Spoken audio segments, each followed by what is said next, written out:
The moment a man who was erased decides to speak, everything you thought you knew starts to crack. Harry, who was the fly in the web, and the fact that he had said, yeah, she'll close. On a beach in Jamaica, Meghan's first wedding to a TV producer named Trevor Engelson took place at a beachfront resort 7 years ago. Meghan Markle is petrified her ex-husband Trevor Engelson will pen an explosive book. For years, silence was the loudest thing surrounding Trevor Engelson. Not a whisper, not a leak, not even a carefully placed headline. Just nothing. And that silence, it wasn't accidental. It was controlled, contained. Almost like he was holding something so heavy, so disruptive, that even speaking a little would have shattered the entire narrative built around Meghan Markle. But now, something has shifted. Because the man who stood beside her before the world knew her name, before the cameras, before the transformation, is no longer staying quiet. And when someone like that starts to move, even slightly, you don't get noise, you get tremors. Think about it. This wasn't some passing relationship. This was her husband, the man who saw the unfiltered version, the version without headlines, without scripts, without reinvention. He lived inside the chapter that somehow got reduced to a footnote, not rewritten, erased. And that kind of erasure doesn't sit peacefully. People close to Trevor have been whispering for a while now, not loudly, not dramatically, but consistently, that he's been watching the story unfold, watching his own life get edited out piece by piece like he never existed. And here's where it gets uncomfortable, because he didn't fight it. Not then. He didn't run to tabloids, didn't give interviews, didn't chase attention. And that restraint, that silence, it wasn't weakness, it was patience, which makes what's happening now dangerous. Because when someone who has stayed quiet for this long finally starts pulling together what they know, it's not for attention. It's because something inside them has reached a breaking point. And suddenly, the version of the story we've all been fed starts to feel incomplete. Because Trevor isn't just holding memories. He's holding perspective, a version of events that doesn't align with what the world has been shown. And when those two versions don't match, one of them doesn't survive intact. Here's where things take a turn. Because the timeline everyone accepts, it starts with Trevor. Marriage, Hollywood, divorce. Then the fairy tales shift into royalty with Prince Harry. Clean, simple, linear. But what if that's not where the story actually begins? There's a theory, one that's been circulating quietly, almost too quietly, that by the time Meghan walked down the aisle with Trevor, it wasn't her first time. Not even close. The whispers trace back further, way further, back to her university years. Late 90s, a period that strangely feels missing, like something existed there, briefly, intensely, and then vanished without leaving fingerprints. A relationship,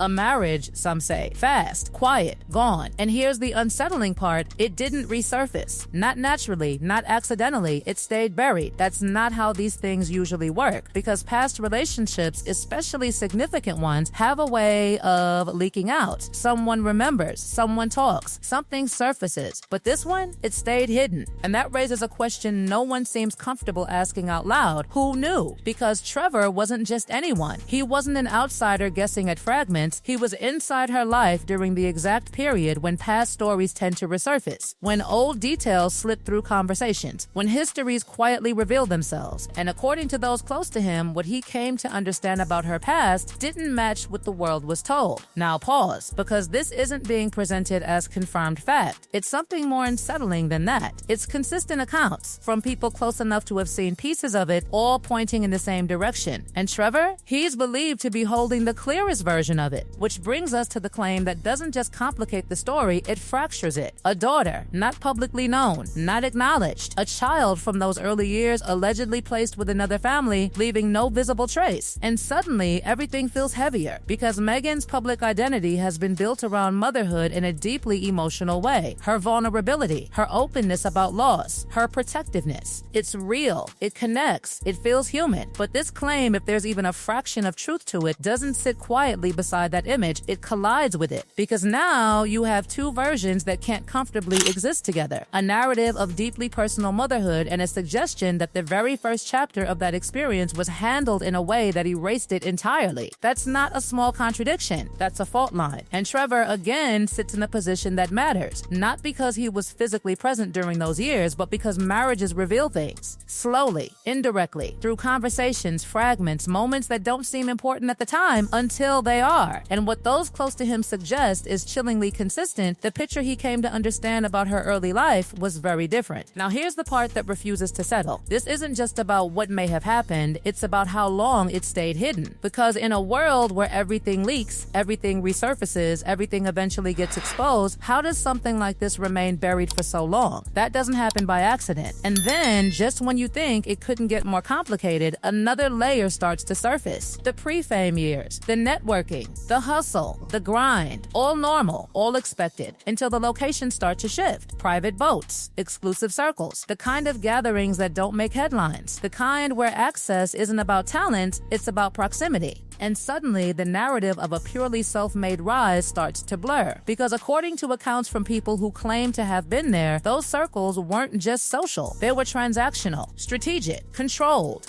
Doors didn't open because of auditions, they opened because of presence. And Trevor, he's believed to have access to first-hand accounts from that world. Not gossip, not speculation, details. Details that, if revealed, wouldn't just add context, they would change how the entire rise is interpreted. Because Meghan's public story has always leaned heavily on authenticity, on earning her place, on carving her path. But if those early steps happened in spaces where the rules were different, where access came from entirely different currencies, then the foundation of that story starts to shift. And foundations matter, because everything that came after, every reinvention, every carefully crafted identity was built on top of that beginning. And now that beginning is being questioned, quietly, relentlessly. And Trevor, the man who was supposed to remain a forgotten chapter, might be the one holding the version of the story that was never meant to surface. And just when it feels like the tension couldn't stretch any further, it snaps somewhere no one expected. Because what was once distant whispers, scattered theories, and carefully ignored questions has now moved inside the walls of their own home. Not in headlines, not in public statements, but behind closed doors where things don't need to be filtered, where the performance drops, where truth becomes harder to avoid. And at the center of that shift is Prince Harry, the man who built his entire recent identity around one unshakable belief that he was protecting his family from something external, the press, the institution,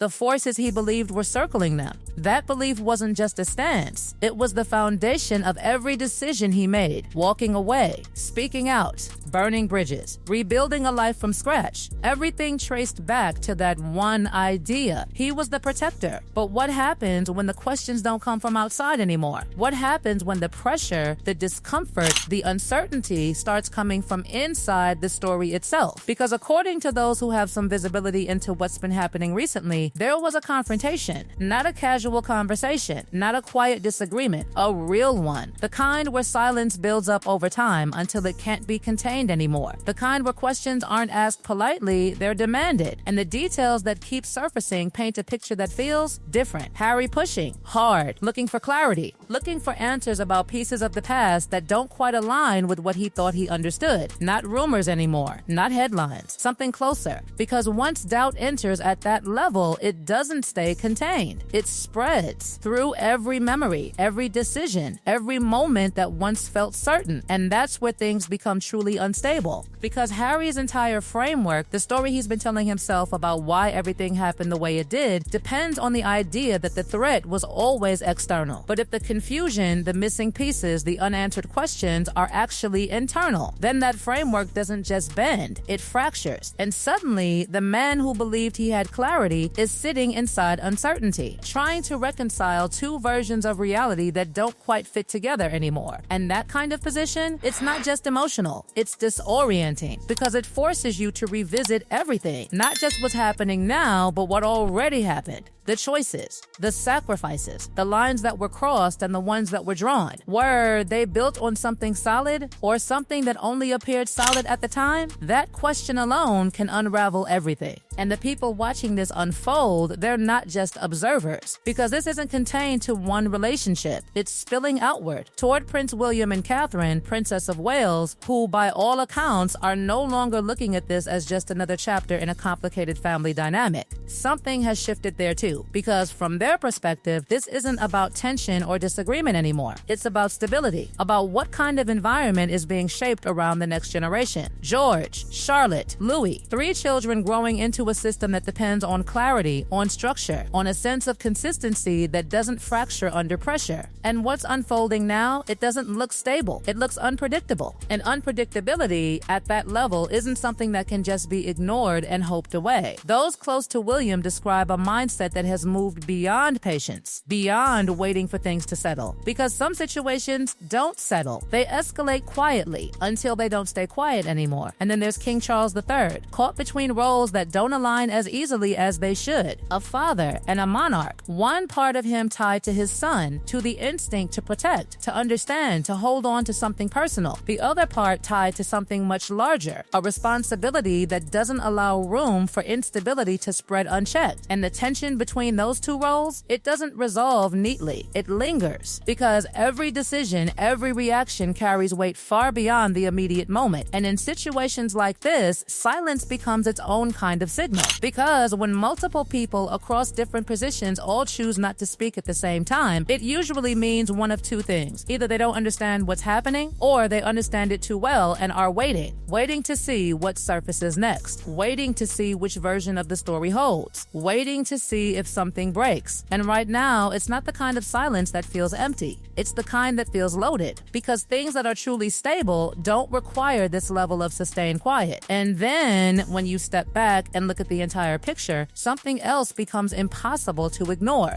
The pattern. Because this isn't the first transformation. It's one of many. The actress becomes the Duchess. The Duchess becomes the activist. The activist becomes the global figure. Each version arriving cleaner, sharper, more refined than the last. And that ability to reshape identity, to move from one version to another with precision, it's not accidental. It's calculated. It's controlled. And for a long time, it worked. Because most people don't question evolution when it looks seamless. Because the most durable version of any truth isn't the one that sounds the best. It's the one that holds up when everything else starts getting pulled apart. And right now, that process has started. Quietly, relentlessly, without a clear endpoint. No definitive answers yet. No final reveal. Just pressure. Building.